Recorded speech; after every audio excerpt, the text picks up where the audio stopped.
Hello, everybody. Welcome. Welcome back.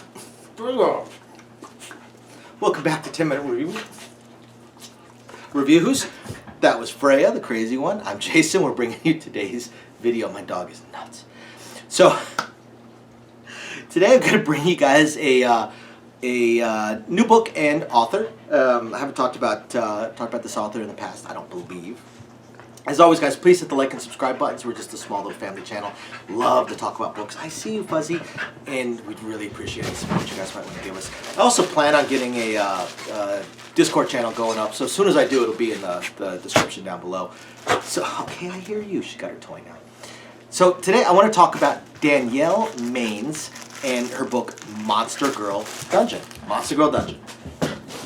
Interesting book. This was recommended to me, actually, by one of the viewers on the channel, and pretty cool book. So as always, I'm going to talk about four things. I'm going to talk about the world, the character, plot, and the writing style. So the world is kind of your typical sword, sorcery, monster girl, fantasy, Middle Ages adjacent type of world. Now, this particular novel, and I'm going to guess it's probably book one in a series, most likely. This particular novel just occurs within one city, and again, it's kind of your typical Middle Ages fantasy type of city with your usual monsters and stuff like that. It definitely qualifies as lit RPG for sure, along with naturally a little bit of wink wink, nudge nudge, harem type elements, but mostly it's a lit RPG style novel. Now, within the city is your usual ruling nobles, but this one really focuses more on gangs. So that leads us into the main character. The main character's name is Harris. He is, I guess you could call him an enforcer. He was a gang member. He was a gang member of one of the stronger criminal gangs, and had his own strengths and weaknesses. He was a decent little warrior, pretty clever dude. Again, just kind of your normal, not low-level, thug-level gangbanger. He's up there, you know, he's pretty much a bodyguard almost, or an assistant or fixer to the head of the gang. So he's got his own set of skills. Now, he does not have what they call dungeon levels, which is he has not been inside any of the dungeons outside of the city. He has to go through the Adventurers Guild for that, and that costs money, and it's just not something that's ever been done for him. Other gang members do get dungeon levels or do other type of power leveling, which is through killing, but he is not. He has his own set of skills, but he does not have magic and things like that. You only get those in the dungeons. So through reasons, I don't want to get into the plot, but through reasons, he ends up in possession of a dungeon core and is forced to activate it. And he's forced to activate it where normally he wouldn't, which is inside a city, which is not supposed to work. You're supposed to only be able to do it with natural ground, not concrete and brick and stuff like that. And yet somehow, some way, it works, and he bonds with the dungeon core, becomes the dungeon lord, which means that now he is functionally immortal. In order to get the dungeon core, for someone else to take possession of the dungeon core and say move it or something like that, they would have to kill him, which naturally he starts out a level 1 dungeon core, so he's weak. But he has a couple of unique little advantages. Advantage number one, again, there's no dungeon that's ever been formed inside of a city, so he gets a little bit of protection. And he also has he has ability to go outside, explore the dungeon. Outside the dungeon reaches a certain amount. Now, out in the wilderness, that really wouldn't matter, but here in a city, in a town, that means he's able to, say, go to the market, he's able to go to the store, he's able to buy things and then bring them back and make them part of the dungeon, in which case then he can just keep recreating them over and over and over again.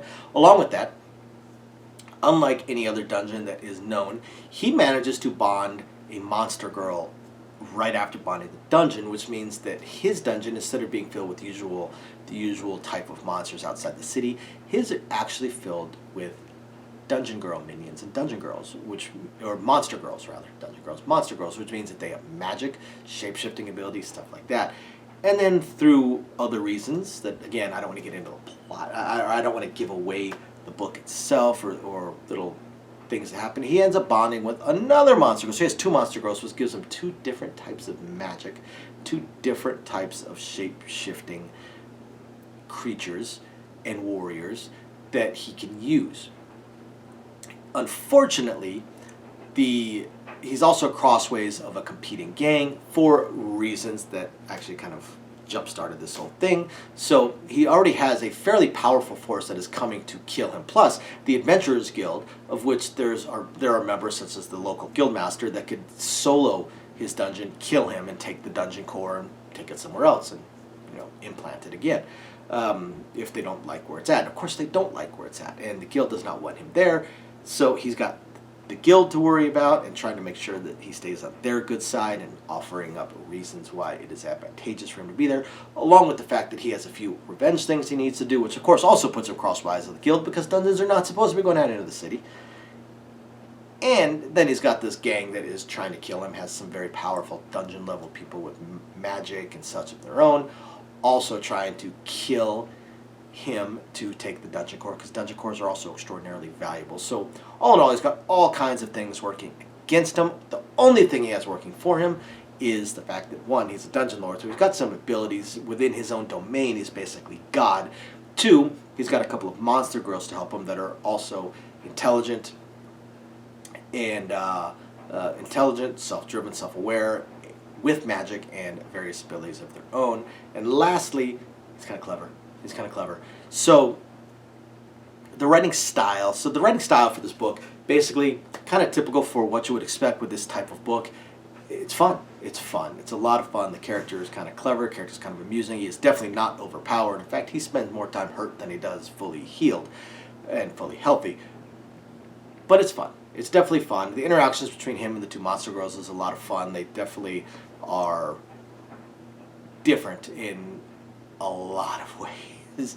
And I do like, one thing I really, really, really like is the fact that like one of them in particular, while it doesn't hate him, sure acts like it. Like one problem I have with a lot of books within this particular subgenre, not fantasy, but the haremlit subgenre, is that how just unrealistic the women are and how they're almost childlike and fall right into the character. Oh my, you saved me from the beast. I love you. I'm yours forever. Kind of. It just drives me nuts. Just absolutely drives me nuts. This does not occur. Not with these characters. One of them really doesn't like him from the get-go. So, and trust him. So, guys, this book was actually really, really, really good. Really recommend it. So, after you guys hit the like and subscribe buttons, go check out Monster Girl Dungeon by Danielle Mains. Thank you, everybody, for watching. We will catch you guys next time. Bye now.